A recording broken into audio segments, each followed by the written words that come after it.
Friends তোমরা যারা গৌরবঙ্গ ইউনিভার্সিটির আন্ডারে প্রথম সেমিস্টার ছাত্রী আছো এবং তোমাদের এডুকেশন সাবজেক্টটা মেজর হিসেবে আছে, এখন তোমাদের এডুকেশন সাবজেক্টের ক্লাস আছে।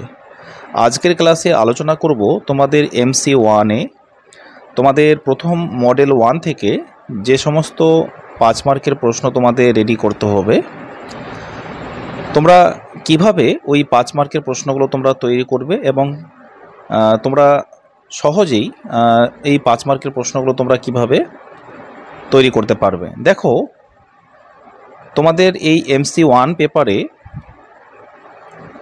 আমি আলোচনা করব সংকীর্ণ অর্থে শিক্ষা বলতে কি বোঝো এবং সংকীর্ণ অর্থে শিক্ষার বৈশিষ্ট্যগুলো কি কি। তোমাদের এই রকম প্রশ্ন তোমাদের পরীক্ষায় থাকবে। এর আগেরটা ছিল সংকীর্ণ অর্থে এবং ব্যাপক অর্থে শিক্ষার হচ্ছে পার্থক্য। তোমাদের পরীক্ষায় এই 5 মার্কের প্রশ্ন 6টি থাকবে, অর্থাৎ 30 নম্বর তোমাদের এখান থেকে 5 মার্কের প্রশ্ন হিসাবে থাকবে, আর বাকি তোমাদের 10 নম্বর থাকবে 2 নম্বরের প্রশ্ন। আমি সেটা নিয়েও পরে আলোচনা বা ভিডিও তোমাদের আমি নিয়ে আসবো। তোমরা এই ভিডিওটা তোমরা ভালো করে মনোযোগ সহকারে দেখো, তোমাদের আশা করি তোমরা উপকার পাবে। দেখো, সংকীর্ণ অর্থে শিক্ষা বলতে আমরা আগেও আলোচনা করেছি যে একটা নির্দিষ্ট সময় পর্যন্ত, অর্থাৎ পাঠ্যক্রম থেকে যে পুঁথিগত বিদ্যা অর্জন করে যে তোমরা ডিগ্রি বা সার্টিফিকেট প্রদান করা হয়, অর্থাৎ ডিগ্রি বা ডিপ্লোমা সার্টিফিকেট প্রদান করা হয়, এটাই হচ্ছে সংকীর্ণ অর্থে শিক্ষা।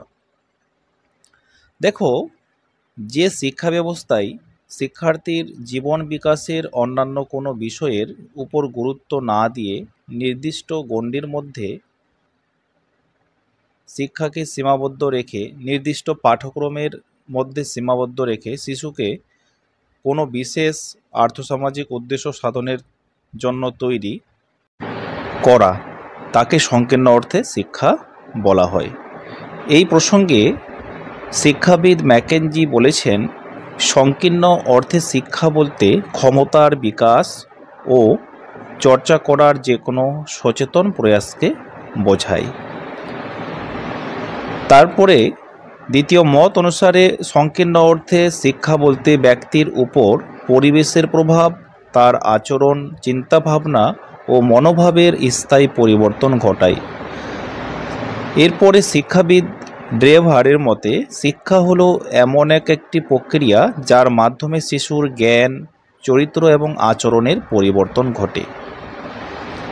এক কথায় বলা যায়, সংকীর্ণ অর্থে শিক্ষা হলো বিদ্যালয়, মহাবিদ্যালয় এবং বিশ্ববিদ্যালয় থেকে কিছু পুঁথিগত এবং কৃতিগত জ্ঞান ও কৌশল আয়ত্তের মাধ্যমে ডিগ্রি ও ডিপ্লোমা অর্জন করা। এরপরে চলো তোমরা এই সংকীর্ণ অর্থে শিক্ষার বৈশিষ্ট্যগুলো শুনে নাও। ব্যক্তি ও সমাজ জীবন যখন সংকীর্ণ চাহিদা ভিত্তিক, তখন যে শিক্ষার কথা বলা হয় তাই হলো সংকীর্ণ অর্থে শিক্ষা। এই শিক্ষার ধারণা বিশ্লেষণ করে যে বৈশিষ্ট্যগুলি পাওয়া যায় সেগুলি হলো, একটা হচ্ছে জ্ঞান বৃদ্ধি। সংকীর্ণ অর্থে শিক্ষার অন্যতম বৈশিষ্ট্য হলো শিশুর জ্ঞান ভাণ্ডার বৃদ্ধি করা। শিক্ষক তার অর্জিত জ্ঞান ভাণ্ডার থেকে শিক্ষার্থীর শূন্য ভাণ্ডারে সেই জ্ঞান সঞ্চালিত করেন। Degree, diploma. সংকীর্ণ অর্থে শিক্ষা হলো ডিগ্রি ও ডিপ্লোমা লাভের প্রক্রিয়া, কারণ এই শিক্ষার সামাজিক স্বীকৃতি রয়েছে, তাই বর্তমান সমাজে এই ধরনের শিক্ষা গ্রহণের প্রবণতা অনেক বেশি দেখা যায়।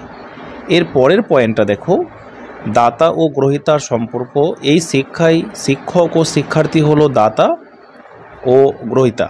শিক্ষক দাতাই হিসাবে জ্ঞান প্রদান করেন এবং শিক্ষার্থী গৃহীত হয়ে সেই জ্ঞান গ্রহণ করে থাকেন। তারপরে জানা যায় শিক্ষার্থীর চাহিদা অবহেলিত। এই শিক্ষায় শিক্ষার্থীর চাহিদাকে গুরুত্ব দেওয়া হয় না। শিক্ষক তার নিজের মতো করে শিক্ষার্থীকে গড়ে তোলার চেষ্টা করেন। অর্থাৎ শিক্ষার্থীর চাহিদা অবহেলিত মানে হচ্ছে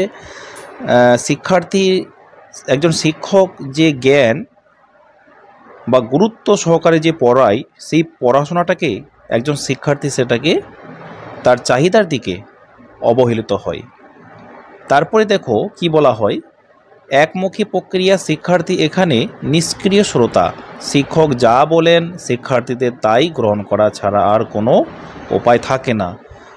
একমুখী প্রক্রিয়া মানে শিক্ষার্থী এখানে শুধুমাত্র নিষ্ক্রিয় শ্রোতা, শুধুমাত্র ভাববে এবং শিক্ষক যা পড়াবেন সেটাকে মনোযোগ সহকারে শোনা। পুঁথিকেন্দ্রিক বিদ্যালয়, পুঁথিকেন্দ্রিক এবং বিদ্যালয় কেন্দ্রিক।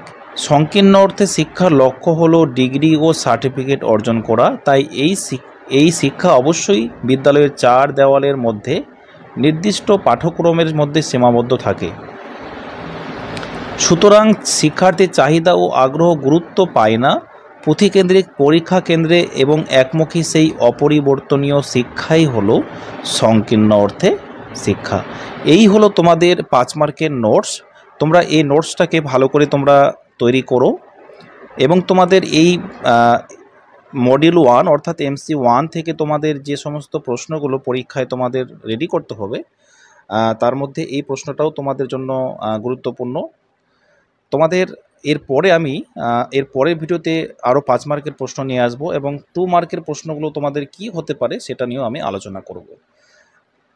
আজকের মতো ভিডিওটি এখানেই শেষ করছি। Thanks for watching. দেখা হবে পরবর্তী ভিডিওতে।